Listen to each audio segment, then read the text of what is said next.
Web Blanqui, Kezako. Web Blanqui, une web radio T. Allez, on y va. Et cette question sur Web Blanqui aujourd'hui, les jeunes sont-ils paresseux ? C'est le thème de notre émission. Sur Web Blanqui, des élèves reporters du collège de Villeneuve-de-Marsan sont allés à la rencontre d'adultes sur le marché de Villeneuve. Et ils leur ont posé cette question, les jeunes sont-ils paresseux aujourd'hui ? Ils ont recueilli des témoignages dans le but de connaître la vision des adultes sur la manière dont ils voient la jeunesse. Alors les reporters qui étaient sur place, sur le terrain, sont Nathan, Benjamin, Sullivan, Hugo, Nolan et Lily. Ils ont travaillé en équipe, 2 équipes. Nous allons entendre leur micro-trottoir. Ensuite, des réactions justement des élèves. Allez, on va écouter d'abord 2 réactions. Alors, bonjour madame. Bonjour. D'après vous, les jeunes sont-ils paresseux ? Moi, je pense que les jeunes ne sont pas paresseux. Quand ils font des choses qui leur plaisent, tout va bien, ça avance. Sinon, bon, c'est sûr que des fois, quand il y a des contraintes, il y a un peu moins d'entrain. Mais sinon, ça va. Moi, ce que je pense, c'est que surtout des jeunes comme vous qui sont là sur les marchés nous montrent que vous n'êtes pas du tout paresseux. Tout dépend de la personnalité, tout dépend des gens, de vous aussi, de ce que vous avez à faire. Et je pense que aujourd'hui, on peut rencontrer des jeunes aussi bien motivés qu'aussi bien que paresseux. Mais heureusement qu'il y a des jeunes comme vous qui sont là et qui montrent le contraire. Des micros, des ados, une web radio. Avec nous pour nous donner leur avis au sujet de ce qu'on vient d'entendre.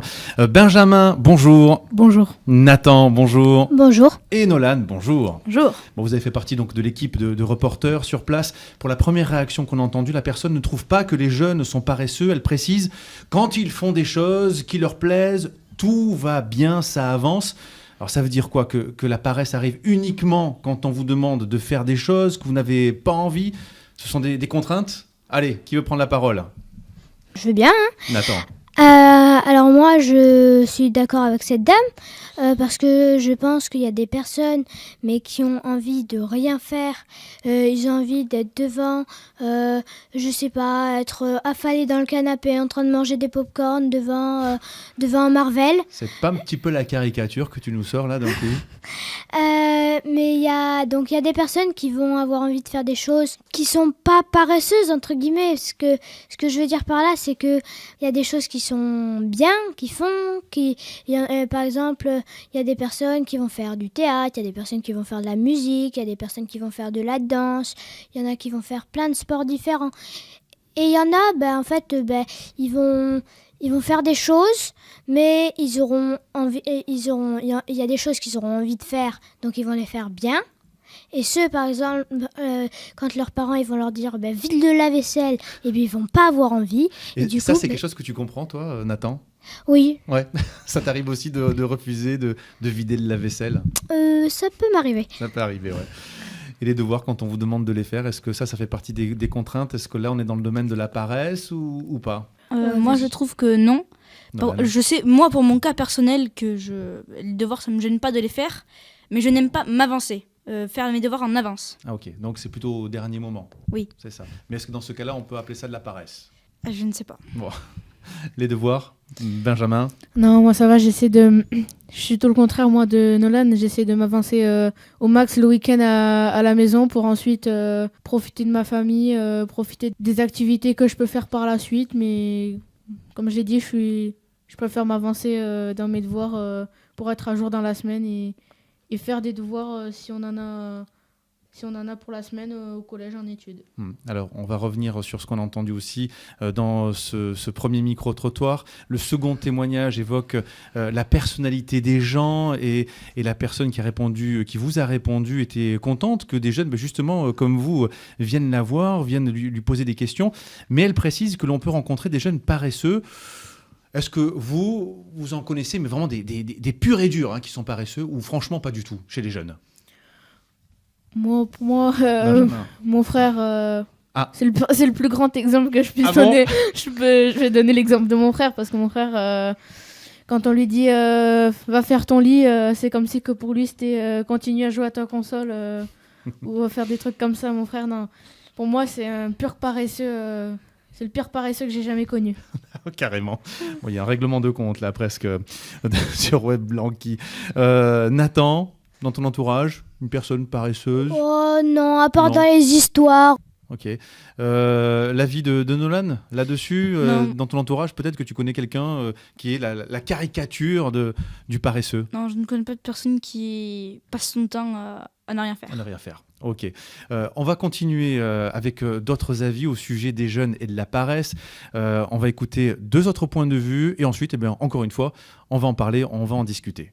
Alors pour commencer, oui, je dirais qu'ils sont un petit peu paresseux, mais c'est dû aux nouvelles technologies, parce qu'il y a des appareils qui font les choses à leur place.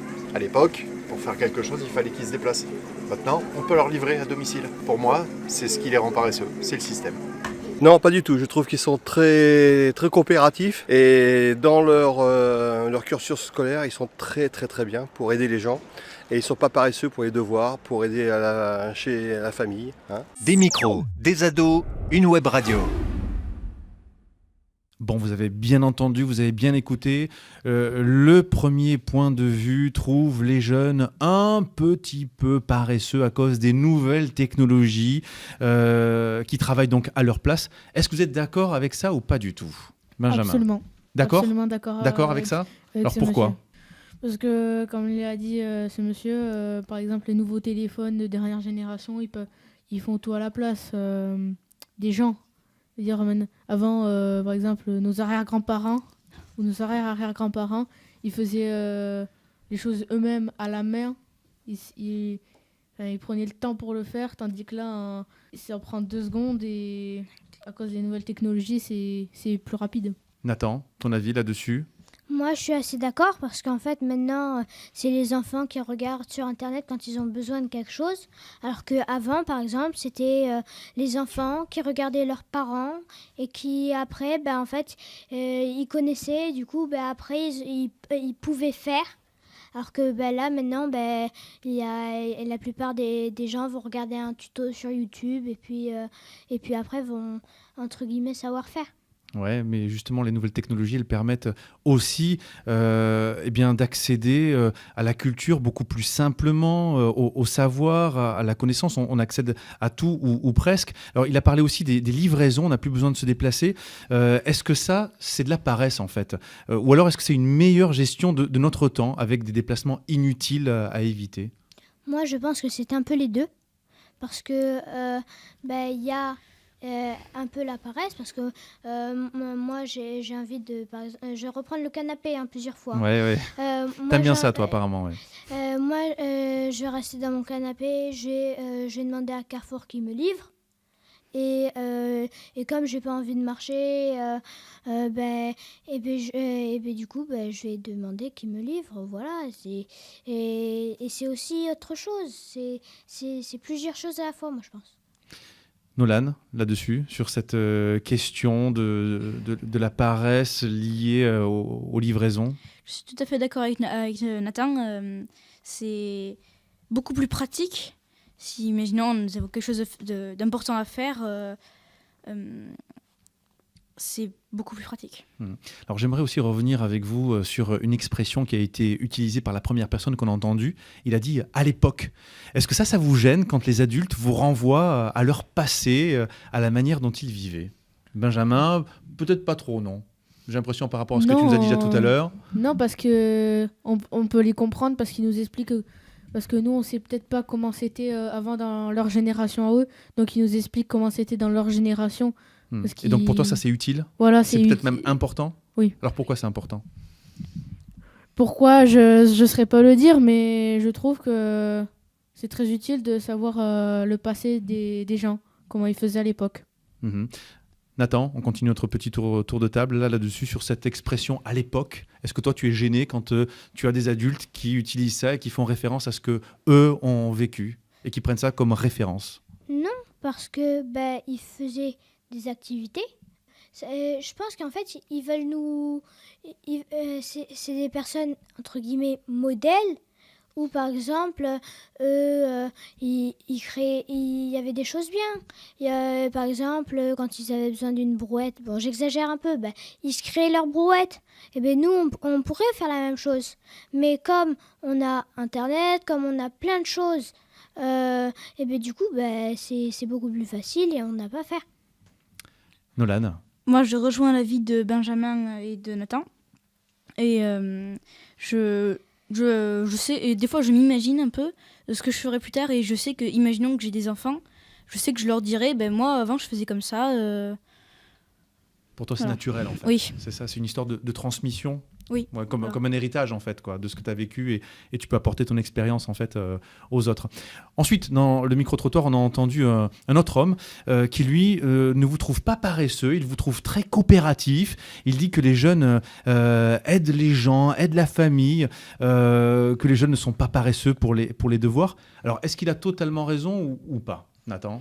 Ben, peut-être, mais peut-être pas, parce qu'il y a des personnes qui vont être pas du tout paresseux, et il y en a, mais qui vont être très très paresseux. Comme par exemple ton frère Benjamin, mais peut-être que lui il est très très paresseux, et peut-être que, je sais pas, quelqu'un qu'on va chercher dans la cour, peut-être qu'il sera pas du tout paresseux, et qui fait plein d'activités, qui fait ça, et qui fait ça. Il y a vraiment, tout le monde est différent, quoi, et tout le monde a quelque chose de au moins quelque chose qui fait qu'on n'est pas pareil. Et ça vous fait plaisir justement d'entendre ce genre de discours d'une personne qui justement vous dit que la jeunesse n'est absolument pas paresseuse? Ça fait plaisir ou sans plus au final? Ça peut trouve faire que plaisir. Benjamin, ouais. Je trouve que c'est un peu abusé de dire qu'on n'est pas du tout paresseux, parce que il y a certaines personnes qui disent que nous les jeunes on n'est pas paresseux, mais des fois on peut l'être un peu de temps en temps. Donc moi je pense que faut jamais dire qu'ils sont tous pas paresseux. Peut-être un peu, comme j'ai dit, parce qu'on a tous par exemple envie d'aller à une petite heure sur Netflix ou jouer une petite heure à FIFA. C'est un exemple que je prends, mais voilà. C'est sûr qu'on n'est jamais tout blanc. Je suis d'accord avec toi. Bon, merci à vous pour votre micro-trottoir, votre reportage effectué un mercredi matin sur le marché de Villeneuve-de-Marsan. D'ailleurs, ça s'est passé comment vous êtes préparé à ce micro-trottoir et comment ça s'est passé sur place, Benjamin? Déjà, le matin, on s'est tous réunis, les 6 reporters qui sont partis là-bas, on s'est tous réunis ici à 10h20, à la récré de 10h20. On a préparé tout le matériel qu'il nous fallait, casque et dictaphone. Ensuite, on est parti à pied du collège vers 10h35, à pied jusqu'au marché couvert. Arrivé au niveau du marché couvert, on a commencé à former les groupes. On a eu les dernières consignes après de M. Pomarès et de Kevin. Et après, on est parti interroger les personnes que nous avons croisées. Alors, est-ce que les personnes étaient ouvertes? Est-ce que ça a été facile pour vous justement d'aller à leur rencontre? Surtout que c'est une première pour vous, Nolan. Oui, c'était quasiment toutes les personnes sur qui on est allé nous ont dit oui, je veux bien. Les seules personnes qui nous ont dit non, c'était des personnes que le groupe d'avant avait déjà fait. Ah oui, ok. Donc les personnes étaient très réceptives finalement donc, à votre approche et puis à cette question aussi qui les a interpellées, qui les a intéressées, puisqu'on a eu de bonnes réactions. Nathan? Moi, je trouve totalement le contraire. On n'était pas du tout dans le même groupe. Et soit on est passé après, soit on n'a pas eu du tout de chance. Et c'est comme ça.